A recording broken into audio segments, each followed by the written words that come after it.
Good morning student. Online classes में Vinayak school की ओर से आप सबका स्वागत है। आज हम मौर्यकालीन कला के बारे में जानकारी हासिल करेंगे। मौर्यकालीन कला। मौर्यकालीन कला ईसा पूर्व 6वीं शताब्दी में। मौर्यकालीन कला कब? ईसा पूर्व 6वीं शताब्दी में गंगा नदी, कौन सी नदी बेटे? गंगा नदी की घाटी में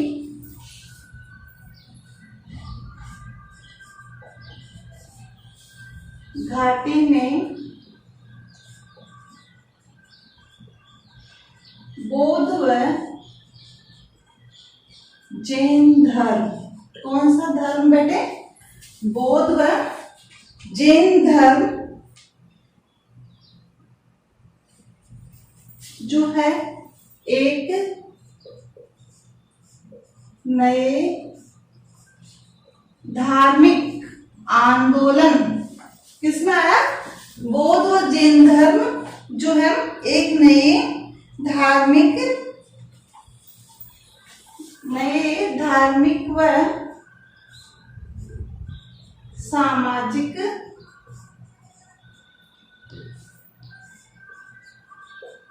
आंदोलन की शुरुआत की।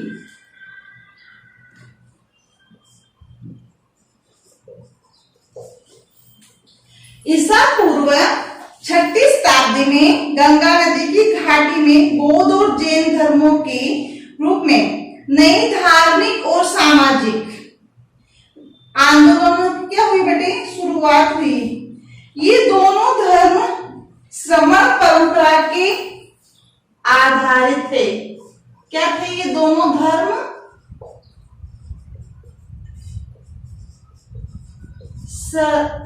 श्रमण परंपरा।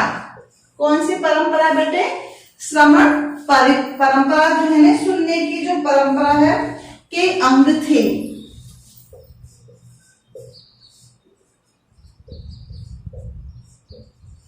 अब इसमें क्या होता था? दोनों धर्म में उपदेश दिया जाता था और जो जनता है वो श्रमण करती थी।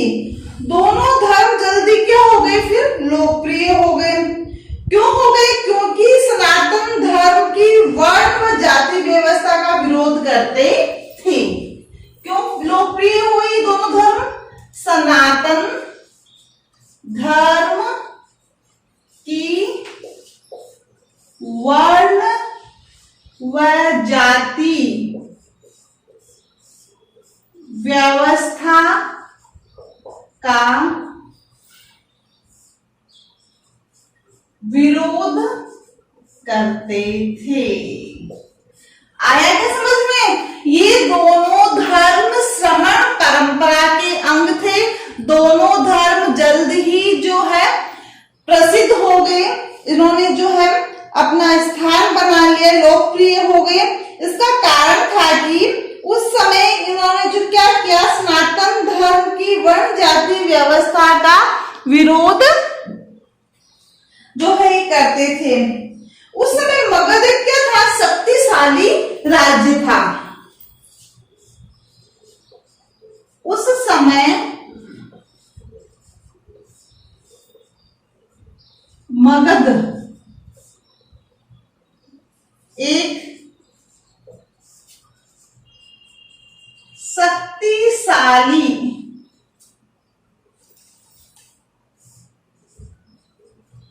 राज्य था। उस समय क्या था? मगध एक शक्तिशाली राज्य था और राज्य के रूप में, ये शक्तिशाली राज्य के रूप में सामने उभर कर आया, तो उसने अन्य राज्यों को भी क्या कर लिया? अपने नियंत्रण में कर लिया। तो मगध ने क्या किया? अन्य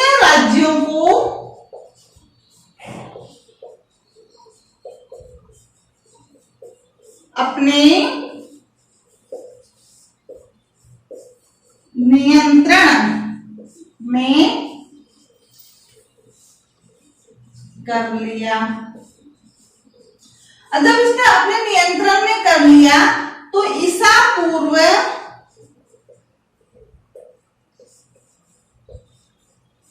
4वीं शताब्दी में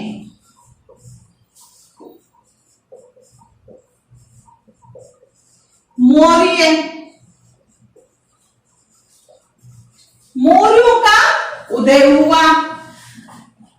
क्या हुआ फिर?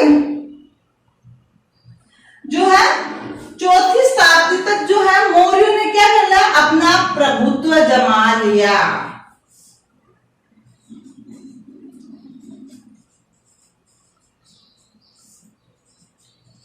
प्रभुत्व जमा लिया। अब मगध एक शक्तिशाली राज्य के रूप में सामने आया। उसने अन्य राज्यों को अपने अधीन कर लिया और ईसा पूर्व 4वीं शताब्दी में उसने जो है मौर्य का जो है साम्राज्य स्थापित हुआ और मौर्य ने अपना जो है प्रभुत्व जमा लिया। एक शक्तिशाली राज्य के रूप में आ गया। मौर्य ने क्या किया? अपना नियंत्रण कर लिया था वहां मगध में। तो मौर्य सम्राटों में अशोक एक अत्यंत शक्तिशाली राजा था। ये आपने पहले 10th में पढ़ा होगा। मौर्य सम्राटों में अशोक एक शक्तिशाली राजा था। अशोक क्या था? एक शक्तिशाली राजा था मौर्य शासकों में। और उसके बाद जो है ईसा पूर्व 3वीं शताब्दी में बौद्धों की श्रमण परंपरा को इसने क्या किया? संरक्षण दिया। ईसा पूर्व 3वीं शताब्दी में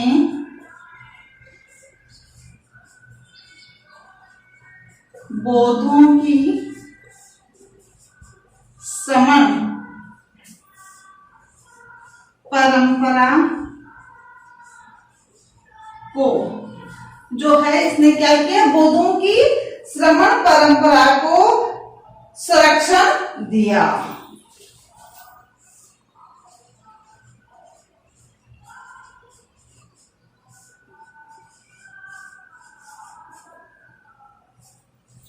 अब 3वीं शताब्दी में जो है अशोक ने बौद्धों की जो है श्रमण परंपरा को संरक्षण दिया।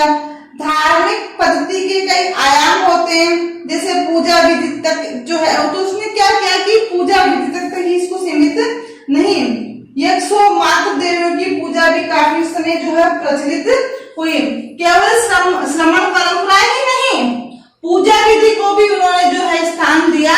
और पूजा देवी में जो है मातृ देवी की पूजा है, अन्य देवी देवताओं की पूजा है, उनको भी जो है अशोक ने स्थान दिया।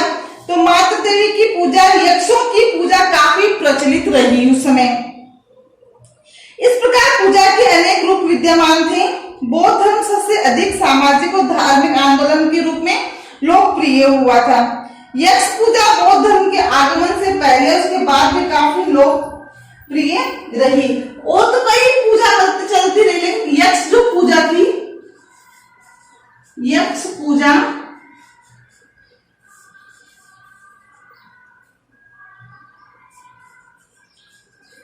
बौद्ध धर्म के पहले व बाद प्रचलित रही। यक्ष और यक्षी की जो पूजा उस समय होती थी और काफी लोकप्रिय रही। ये पूजा बौद्ध धर्म के आगमन से पहले भी थी और उसके बाद भी जो है आगे चलकर बौद्ध और जैन धर्म आपस में क्या हो गए? जो है विलीन हो।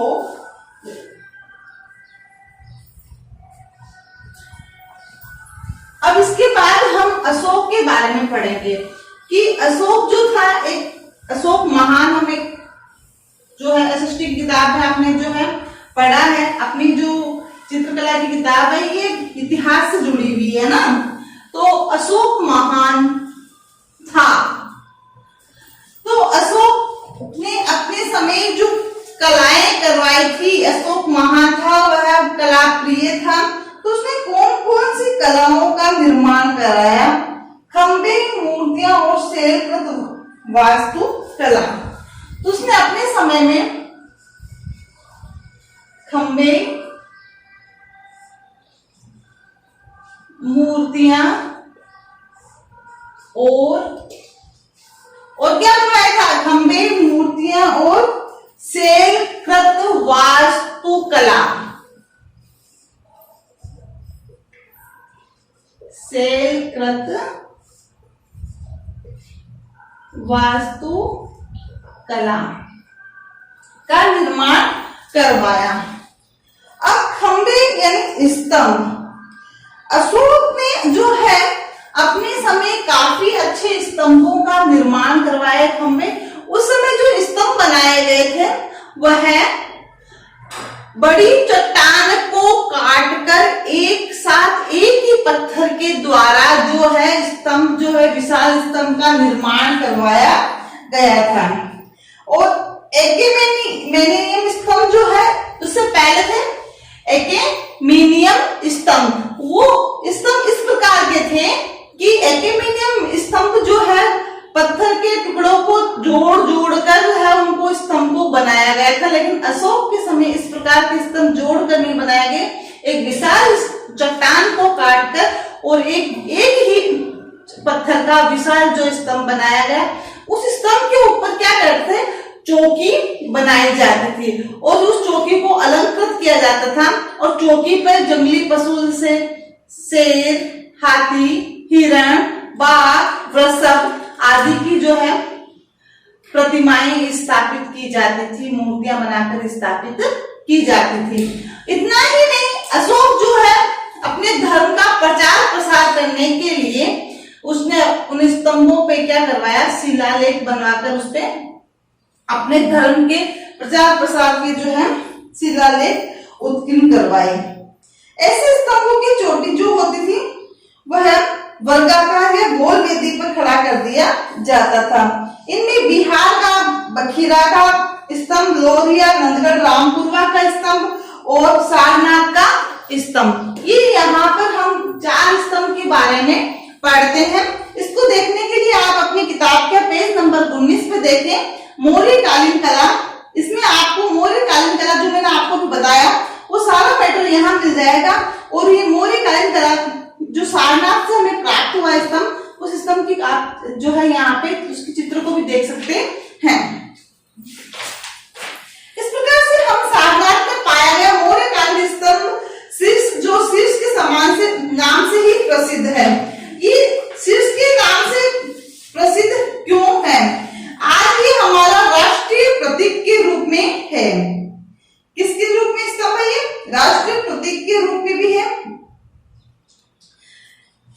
इस स्तंभ पर कमल पुष्प की जो पंखुड़ियों के आकार में चौकी बनाई गई है, उस चौकी के ऊपर जो है 4 अकड़ू शेर जो है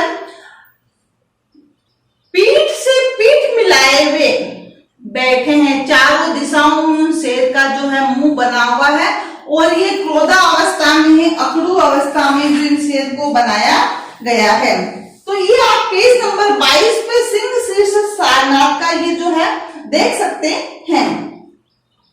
ये अशोक चक्र के रूप में, देखो सामने अशोक चक्र, सारनाथ का राष्ट्र प्रतीक के रूप में अशोक चक्र इसमें बना हुआ है। ये नीचे तो कमल पुष्प की पंखुड़ियों का आधार पर चौकी को बनाकर और उसके ऊपर गोल चौकी जो है विद्यमान है।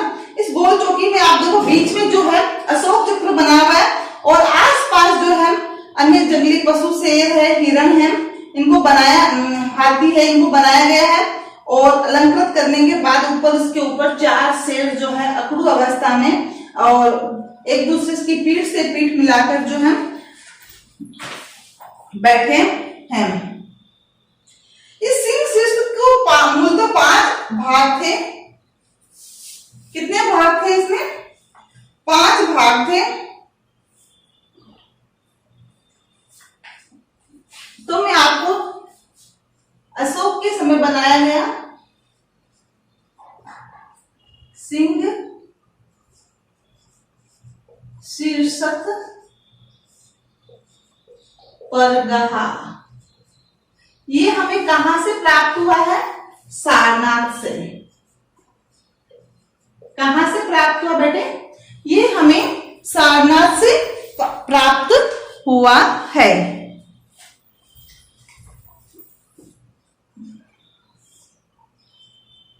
वाराणसी के निकट, किसके निकट? वाराणसी के निकट सारनाथ में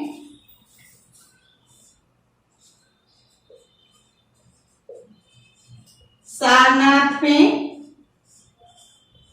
100 वर्ष पहले का, है ना? कितने वर्ष पहले का? 100 वर्ष पहले खोजे गए सिंह शीर्षक को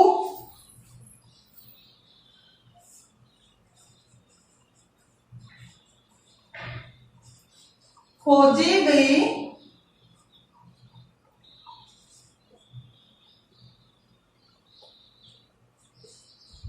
सिंह शीर्षक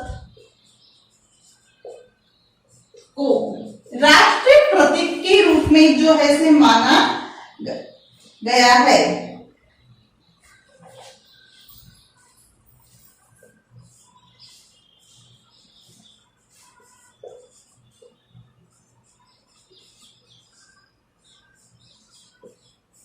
राष्ट्रीय प्रतीक के रूप में माना गया है। आया क्या समझ में? ये मौर्यकालीन कला का क्या है बेटे? सर्वोत्कृष्ट उदाहरण है। सारनाथ का सिंह शीर्षक परगहा मौर्यकालीन कला का उत्कृष्ट उदाहरण है। यह मौर्यकालीन कला का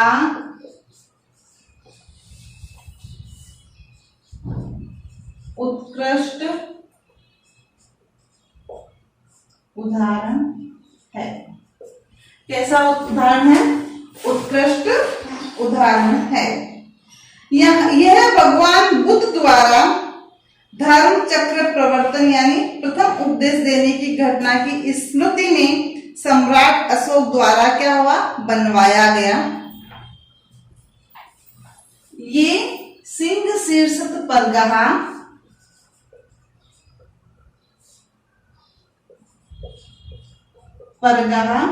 भगवान बुद्ध के प्रथम धर्म उपदेश, भगवान बुद्ध के द्वारा प्रथम धर्म उपदेश की ऐतिहासिक घटना को ध्यान में रखकर जो है अशोक ने इसको बनवाया।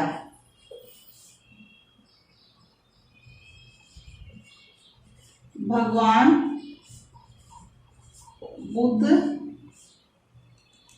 के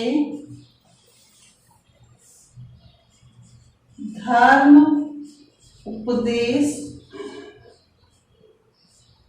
की प्रथम ऐतिहासिक घटना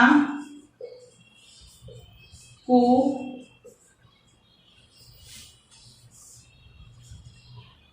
ध्यान में रखकर अशोक ने बनवाया। आया क्या समझ में बच्चों? ऐतिहासिक घटना को अशोक ने ध्यान में रखा और उसको ऐतिहासिक घटना को ध्यान में रखकर जो है अशोक ने उसकी याद में इसको जो है परगहा को निर्माण करवाया। पहले धर्म उपदेश की ऐतिहासिक घटना की स्मृति, है ना, कि ऐतिहासिक घटना की स्मृति को ध्यान में रखकर अशोक ने इसे बनवाया। आया क्या समझ में? अब इसके शीर्ष के मूलतः 5 अवयवी भाग है। इसके कितने भाग है? इसको जो है, इस शीर्षक को जो है 5 भागों में बांटा गया है। शीर्षक के मुख्यतः 5 भाग है। कितने भाग है बेटे? 5 भाग है। पहला जो स्तंभ एक कमल घटी का आधार है। एक कमल घंटी का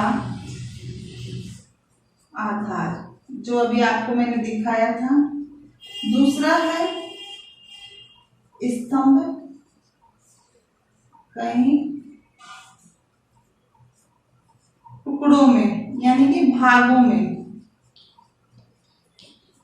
क्या है? स्तंभ जो है कई टुकड़ों में यानी कई भागों में टूट चुका है।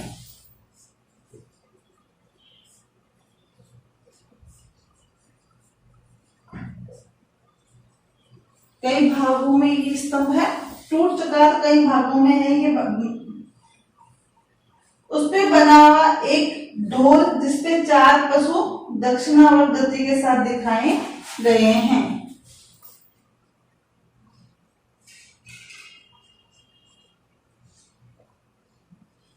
उस पर बना ढोल जिसे हम कहते हैं चौकी, जिस पर 4 पशु गतिमान दर्शाए।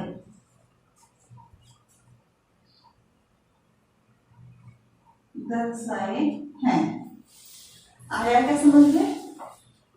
फिर उसके बाद में जो हम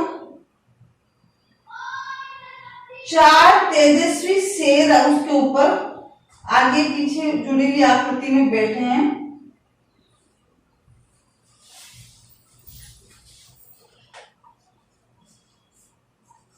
चार शेर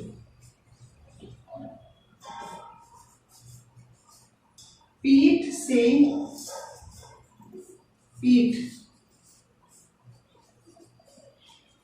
मिलाए बैठे हैं। और 5वीं जो अवस्था है उसकी, वो बहुत ही अच्छी अवस्था में है। धर्म चक्र, एक सर्वोपरि तल धर्म चक्र जोड़ी एक बड़ा पहिया है। ये चक्र इस समय टूटी हालत में है, जो सारनाथ के स्थलीय संग्रहालय में प्रसिद्ध है।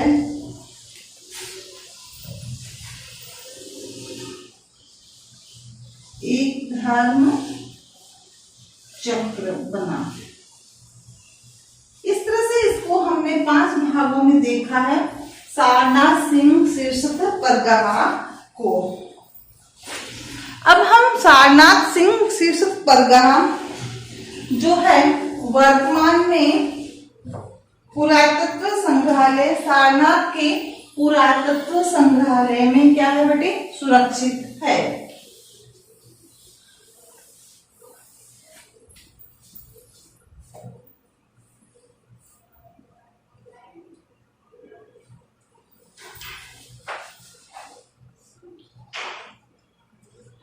यह परगहा सारनाथ पुरातत्व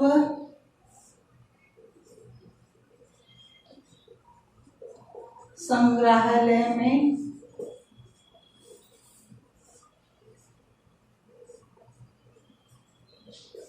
सुरक्षित है। वर्तमान में ये जो परगाह है, जो सारनाथ सिंह शीर्षक परगाह है, ये सारनाथ के पुरातत्व संग्रहालय में सुरक्षित है। इस सिंह शीर्षक पर बनी एक वेदी पर इस सिंह शीर्षक,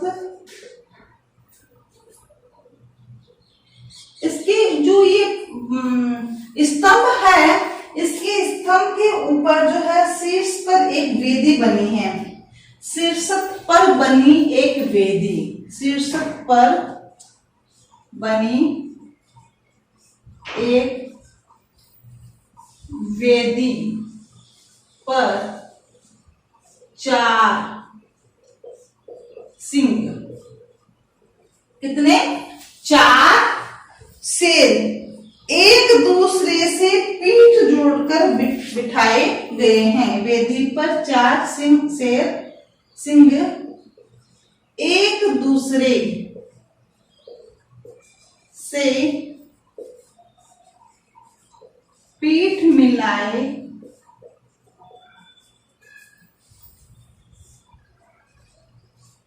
बिठाए गए हैं। जो एक दूसरे से पीठ मिलाकर जो है बैठे हैं। ये चारों शेरों की जो आकृतियां अत्यंत प्रभावशाली एवं ठोस है। सिंह की आकृतियां कैसे बने? प्रभावशाली व ठोस है। कैसी है? प्रभावशाली है आकृतियां और ठोस अवस्था में बनाई गई है। इसे इस प्रतिमा की स्मारक की विशेषता स्पष्ट दृष्टिगोचर होती है कि शेरों के चेहरे का पेशी विन्यास बहुत सुदृढ़ प्रतीत होता है।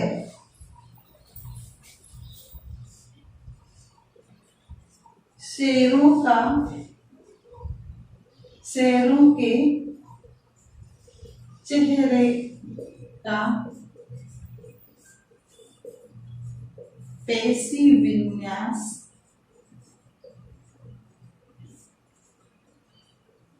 सुदृढ़ प्रतीत होता है। जो पेशी विन्यास है वह बहुत सुदृढ़ प्रतीत होता है और होठों की रेखाएं और होठों के अंत में उनके फैलाव का जो है बहुत प्रभावशाली है। कलाकार की अपनी सूक्ष्म दृष्टि शेर का मुख का स्वाभाविक चित्रण करने में सफल रही है।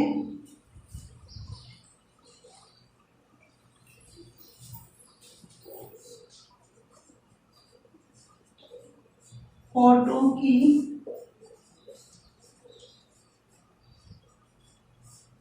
रेखाएं अंत तक अपना फैलाव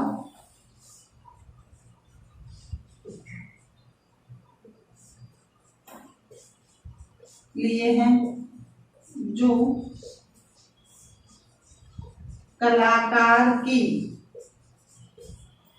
जो कला है या कलाकार के द्वारा की अपनी सूक्ष्म दृष्टि जो है शेर के स्वाभाविक मुख को दर्शाने में लगी है। जो कलाकार के द्वारा शेर के मुख को स्वाभाविक दर्शाने में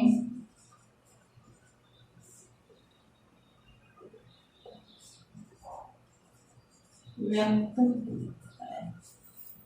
जो है स्वाभाविकता है उसका चित्रण करने में या तो दर्शाने में क्या है, दर्शाने में लगी या स्वाभाविक चित्रण दर्शाया गया है। इस तरह से उन्होंने जो शेर की जो चेहरे को ज्यादा ध्यान में रखकर उसकी जो रेखाएं हैं उसको सुदृढ़ किया गया है। ऐसा प्रतीत होता है कि मानो शेर ने अपनी सांस भीतर जो है रोक रखी है। अब उसको देख के ऐसा लगता है कि ऐसा लगता है कि शेर ने अपनी जो सांस है, सांस भीतर रोक रखी है। आया क्या समझ में? ये 4 शेर है जो आपस में एक दूसरे से पीठ मिलाए बैठे हैं। प्रभावशाली इसकी आकृति है और चेहरे का जो पेशी विन्यास है सुदृढ़ है। इनका चेहरा इस प्रकार से बनाया गया है, स्वाभाविक नजर आता है और शेर ऐसा देखने में लगता है कि शेर ने अपनी जो है श्वास को एकदम से रोक रखा है। अब मौर्यकालीन मूर्तिकला की खास विशेषता शेरों की घुंघराली अयाल राशि आगे निकली हुई दिखाई गई है। घुंघराली जो है उनके बाल हैं उनको आगे की ओर निकाला हुआ देखा गया। शेरों के शरीर के भारी बोझ को पैरों की फैली हुई मांसपेशियों के मध्य बखूबी है दर्शाया गया है। इस प्रकार से हम जो है इस सारनाथ सिंह शीर्ष पदगाह का जो वर्णन है, पूरा वर्णन काफी बड़ा है, उसको हम कल नेक्स्ट जो कक्षा है उसमें पढ़ेंगे। आज मैं आपको जो है गृह कार्य देती हूँ। गृह कार्य में आपको ज्यादा प्रश्न नहीं मिलेंगे क्योंकि सारनाथ सिंह शीर्ष पदगाह जो है इसका वर्णन अभी तक हमने पूरा नहीं किया है।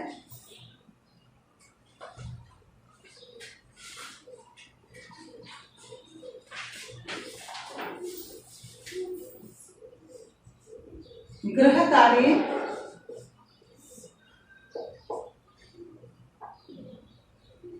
प्रश्न संख्या 1, मौर्य काल का उद्भव व विकास बताइए। मौर्य काल के उद्भव व विकास के बारे में बताना है। प्रश्न संख्या 2,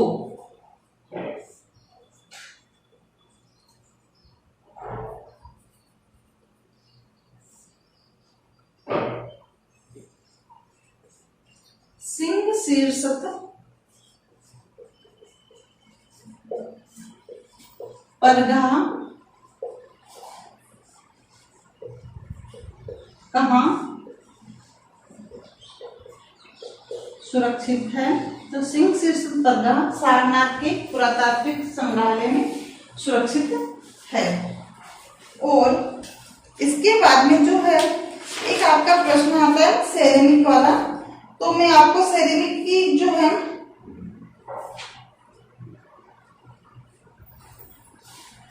प्रश्न संख्या 3, एक्मेनियन क्या है? एक्मेनियन स्तंभ व मौर्य स्तंभ में अंतर बताइए। ये मैंने अभी आपको समझाया था। एक्मेनियन स्तंभ जो है ये पत्थर के कई टुकड़ों को जोड़कर बनाया गया है, जबकि मौर्य काल के स्तंभ है जो बहुत बड़ी विशाल एक चट्टान को काटकर सिर्फ एक ही पत्थर के द्वारा बनाया जाता है। इसका आंसर आपको पेज नंबर 19 पे जो सेकेंड पैराग्राफ है उसमें आराम से आपको मिल जाएगा। तो ये 3 प्रश्न है जो आपको अपने अभ्यास पुस्तिका में करने हैं। Thank you.